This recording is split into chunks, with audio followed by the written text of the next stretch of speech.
할렐루야. 레위기 14장 말씀 함께 나누겠습니다. 14장에서 이 문둥병으로 이제 정결하게 되는 규례에 대해서 말씀해 주고 있습니다. 12장 13장에서는 문둥병을 판단하고 판정하는 기준에 대해서 제사장에게 반드시 보일 것, 그리고 그것을 통해서 너희의 부정하고 정함에 대해서 하나님께서 결정해 주셨는데, 14장에서는 정결하게 된 자를 이제 문둥병이 아닐 때 또는 문둥병이 나았을 때에 그들을 온전케 하는 그 예식에 대해서 오늘 말씀하고 있습니다. 우리도 또한 이 말씀을 통해서 하나님 앞에 정결함으로 나아가기를 주의 이름으로 축원합니다. 14장 5절에 제사장은 도명하여 그 새 하나는 흐르는 물 위 질그릇 안에서 잡게 하고, 자, 흐르는 물에서 새를 잡는데 물은 흘러가지만 질그릇 안에서 그 새를 잡는다. 이 물로 이 피를 씻어내면서 그 안에서 이 새를 잡는다, 그런 뜻이죠. 6절에 다른 새는 산대로 취하여 백향목과 홍색실과 우슬초와 함께 가져다가 흐르는 물 위에서 잡은 새 피를 찍어 문둥병에서 정결함을 받은 자에게 7번 뿌려 정하다고 그 산새는 들에 놓을지며 했습니다. 자, 이 새를 가지고 잡아서 그 피를 흘리고 또 한 새는 놓아주는데, 놓아주는 것은 우리의 두 가지 의미입니다. 우리가 그리스도 안에서 우리의 죄를 씻어내고 그 씻는데 피가 필요하고, 또 씻겨진 자는 다시 다시 새롭게 산다. 이 두 가지 의미를 같이 가지는 겁니다. 그래서 염소를 가지고 아사셀에 대한 규례를 지킬 때 그 염소에게 안수를 한 다음에 들판에 가서 놓아줘 버리는 겁니다. 그래서 죄는 떠나보낸다는 의미도 있고, 이제 자유롭게 산다. 우리가 그리스도의 은혜로 이전 것은 죽고 새롭게 산다, 이런 의미를 가지는 겁니다. 그런데 8절에서 보면, 9절에서 보면 7일 만에 그 모든 털을 밀되, 7일 만에 정결해지는데 7일이 지난 다음에 뭘 하냐, 모든 털을 밀는데 머리털과 수염과 눈썹을 다 밀고 그것을 빨고 몸을 물에 씻을 것이라 했습니다. 그리하면 뭐하다? 정하다. 다 밀고 다시 시작하는 거죠. 우리가 머리털을 밀었다 이렇게 하면 머리카락을 밀었으면 이제 머리카락이 없는 거죠. 그냥 단순하게 말해서 머리카락을 밀어버렸으니까 어떻게 합니까? 다시 자랄 때까지 기다려야 되는 거죠. 거기 다시 자란다는 것은 뭡니까? 다시 시작된다라는 거죠. 우리 삶이 부정하고 정하지 못할 때에, 죄로 물들어 있었을 때에 하나님 은혜로 정결함을 입었으면 다시 살아가야 된다, 다시 살아나야 된다라는 거죠. 이것은 다시 시작되는 삶에 대해서 얘기합니다. 우리의 죄를 내려놓고 내가 원하던 삶에서 이제 바꾸어서 주님이 기뻐하신 삶으로 살게 되기를 주의 이름으로 축원합니다. 또한 우리가 두 번째 나누는 말씀은 14절인데, 제사장은 그 속건제 희생의 피를 취하여 정결함을 받을 자의 우편 깃뿌리와 우편 손 엄지가락과 우편 발 엄지가락에 바를 것이요 했습니다. 자, 이것을 제가 뭐라고 했습니까? 이 피를 바르는데 어디에 바르냐? 깃뿌리에 바른다. 오른쪽 깃뿌리에 바른다고. 뭐라고 했습니까? 덮는 것입니다. 덮는 것. 이게 오른쪽이 기준이죠. 오른쪽이 하나님 편인데, 뭐 사람 편에 오른쪽일 수 있고 하나님 편에 오른쪽일 수 있는데 그게 중요하지 않고, 기준이 뭐냐? 하나님을 향한 쪽. 그래서 우리의 삶의 기준, 우리의 큰 힘의 기준이, 우리가 항상 먼저 우선으로 하는 게 뭐가 되냐? 하나님 기준이 되어야 된다는 겁니다. 그러니까 오른쪽 깃뿌리에 이 피를 바른다. 그럼 오른쪽 귀, 우리 듣는 것을 정결하게 하고, 내가 세상에 듣던 거, 세상이 원하는 대로 듣던 그 방식들을 내려놓고 하나님 기뻐하는 대로 들어야 된다는 거죠. 그리고 뭡니까? 오른손 엄지가락이다. 그리고 손으로 하는 모든 것의 시작이다. 손으로 하는 모든 행위의 근원, 그 힘의 근원이 하나님께로부터 시작되어야 된다는 거죠.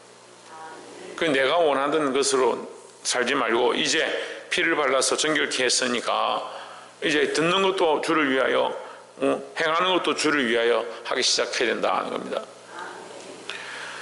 그 행하는 것 가운데 우편 발 엄지가락에 바를 것이요 했습니다. 우리 우편 발 엄지가락에 했으니까 이건 걸어가는 겁니다. 삶을 얘기하는 거죠. 삶의 전반을 어디에 맞춰야 되냐? 하나님의 기준에 맞춰야 한다는 겁니다. 내가 원하는 방향, 내가 원하는 대로 사는 것이 아니고 하나님의 말씀에 귀를 기울이고 하나님 말씀대로 행하고 하나님 원하시는 삶 자체를 살아가기 시작해야 된다는 겁니다. 더 나아가서 뭘 하느냐?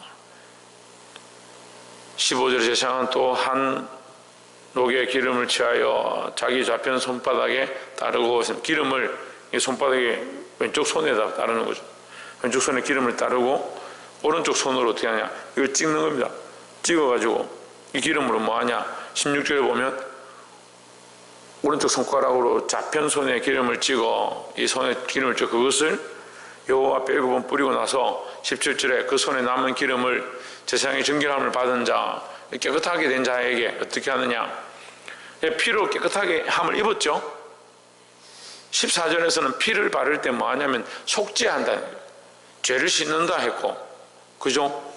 이 단어 하나하나가 중요해요. 그 14절에서는 발은 똑같이 바르는데 귀에 바르고 손가락에 바르고 발가락에 바르는데 왜 바르냐? 깨끗하게 씻기 위해서. 그 듣는 것을 정결케 하고 행하는 것을 정결케 하고 삶 자체를 정결케 하는 예식을 위해서 바르는 것이고, 17절에서는 뭐하냐? 이 기름을 정결함을 받은 자, 그래 이미 깨끗해진 사람, 이미 깨끗해진 사람에게 뭘 하느냐? 우편 깃뿌리에 손 엄지가락과 우편 발가락과 곧 속건제 희생의 피 바른 그 위에 뭘 바르냐? 뭘 바른다고요?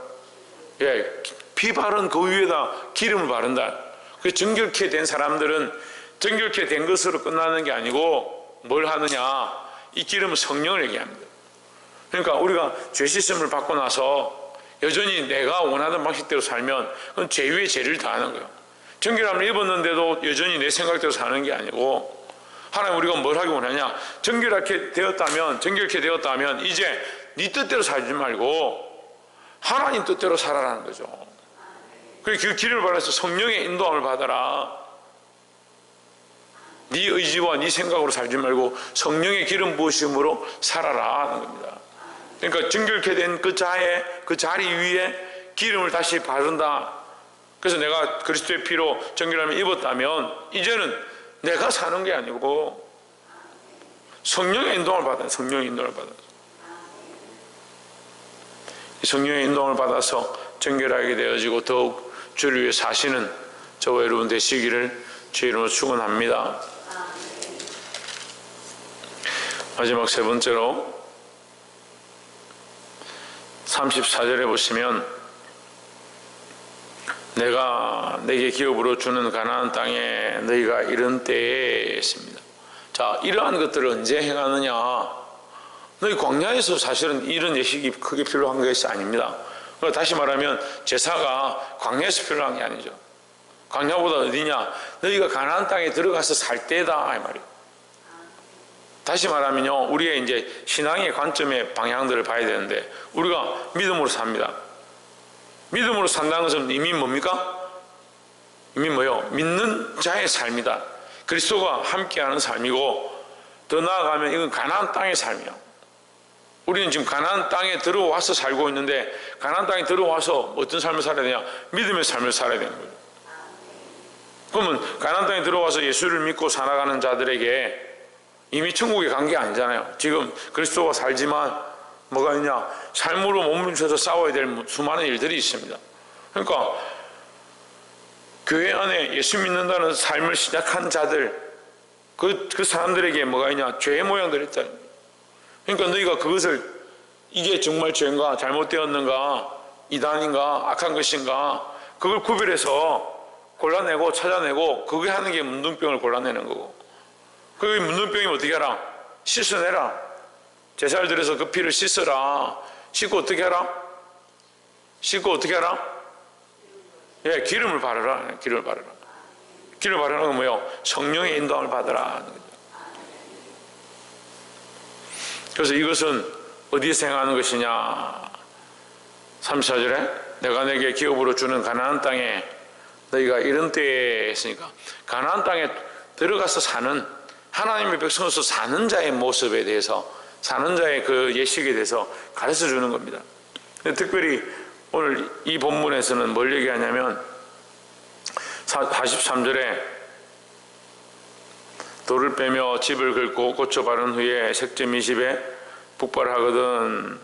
44절 제사장은 또 와서 살펴볼 것이요 그 색점이 만일 집에 퍼졌으면 악성 문둥병인즉 이는 부정하니. 45절 그는 그 집을 헐고 들과 그 제목과 그 집의 모든 흙을 성박 부정한 곳으로 내려갈 것이며 46절에 그 집을 폐쇄한 날 동안에 들어가는 자는 저녁까지 부정할 것이요 하십니다. 자, 집이 있는데 사람도 부정하지만 그 부정한 사람이 있었던 그 집이 어떻게 되느냐, 그 집에 뭐 이 색점 같은 게 바랬다든지 묵묵해지거나 하면 그걸 살펴보라는 거예요. 이상하면 그걸 빼버리라. 빼버렸는데도 또 지나서 또 생기기 시작하면 이제 그 집을 폐쇄하고 이건 악성 문둥병이다 이렇게 하는 겁니다. 그러니까 우리가 지금 말씀을 적용해 올 때에 문둥병은 죄의 모양이다 했습니다. 그 문둥병이 머리끝부터 발까지 퍼진다 했습니다. 이거 우리가 지금은 충분히 이해할 수 있는 말씀이죠. 이 시대의 교회의 모양입니다. 예수 그리스도를 머리로 하는 우리 각자가 교회인데 우리 각자 안에 불평불만과 죄의 모양들이 퍼지기 시작하면 머리끝부터 발끝까지 다 퍼져서 우리를 썩게 만들고 하나님과의 관계가 떨어지게 만드는 거예요. 그래서 손가락이 떨어지고 발가락이 떨어졌는데도 알지 못할 정도로 죄의 모양이 창굴해져 버리는 거예요. 근데 지금 이것도 교회의 모양입니다. 그 집이니까 그 집안의 한 구성요소, 한 벽돌이 되었던 교회의 한 구성요소가 되고 한 부분이 되었던, 그래서 우리가 모여서 그 집을 구성하고 지탱하고 있었는데 믿음으로 살지 아니하고 불평불만하고 죄의 길로 빠지고 더 나아가서 악성 문둥병이라는 것은 이단 사슬을 얘기하는 거예요. 하나님 말씀이 아닌 다른 것들에 빠져서 다른 것으로 갈 수 있다라고 착각하는 겁니다. 그 하나님 뜻을 쫓지 아니하고 자기 생각을 쫓고 이게 진리다, 이렇게 살아도 된다라고 착각하고 있는 그 악성 문둥병에 빠져 있는데 어떻게 되냐? 그거 뽑아야 되는 겁니다. 뽑아서 성밖에 갖다 버리라는 거예요. 참 이게 문제예요. 결국 집안을 다 무너뜨리게 만들고 그 집안을 폐쇄하게 만들어버린다. 교회를 무너뜨리고 교회를 폐쇄하게 만드는 데까지 이를 수 있다라는 겁니다. 그래서 불평불만하는 것들과 죄를 범하는 것들과 함께 연합해서 이단의 사슬에 빠지는 것, 이런 것들을 경계하고 특별히 이것을 어디에서 조심하라고 하느냐, 가나안 땅에 있을 때 조심하라. 가나안 땅에 들어가서 조심하라. 가나안 땅에 들어갔다는 말은 우리가 예수를 믿었다는 거예요. 예수를 믿었다. 예수를 믿고 살아간다라고 하는 자들이 조심해야 되고, 안 믿는 사람이 이거 조심할 게 뭐 있습니까? 믿지 않는데 뭐 말씀을 조심해야 되고, 뭐 믿지 않는데 죄를 조심해야 되고, 그렇게 그 사람들은 그런 기준이 없어요. 우리가 믿기 때문에, 예수님을 믿기 때문에, 박이사 누구를 믿는다고? 예수님을 믿기 때문에 정신을 차리고 교회 안에 우리가 바른 질서를 세우고 예수 그리스도를 머리로 해서 이 말씀을 세우는 것, 이것을 항상 깨어서 함으로 악한 것들이 틈타지 못하게 하고 썩어진 일을 막는 저와 여러분 되시기를 주의 이름으로 축원합니다. 기도하겠습니다.